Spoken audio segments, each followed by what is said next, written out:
下回好乖乖哦。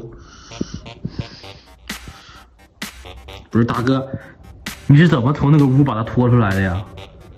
哎，小五，让他上标，兄弟们胡了吧唧的。那网上说这个猫绝完育之后还乱尿，身体里边什么雄性激素什么还没有释放完。以前我不信，现在我信了。他都这个熊样子，他还想在往上尿一泡去。不是大哥，你就对这玩意儿这么执念那么深吗？啊，这个地方尿的有水准。你看小茹应该是当时是尿了一滩，完了就是堵出，又堵出了这么一圈子，导致这个月牙形状。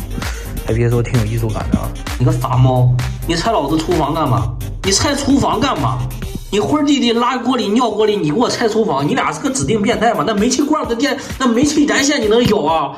我房子给我楼给炸了呗！我跟你说，你活该，你滚里边！兄弟们，养什么玩意儿都别养丽华猫。哎呀，在里边好玩吧？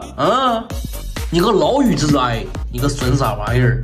我把你弄回家，让你给我抓耗子的，那玩意儿小区里是没耗子，但是你也不能把家具当耗子猎呀，给我哭猛造！你给我死这玩意儿没难记啊！兄弟们，他想让我把里边那个王八蛋给放出来，知道吧？他就搁这疯狂的诱惑我，就拿自己的肉体。你现在没蛋蛋了，已经诱惑不到我了，宝贝儿。以前我能这样，我不能贪着玩，你现在让我贪啥？啊，你那魅力不行了，滚吧，别搁这地方诱惑我了。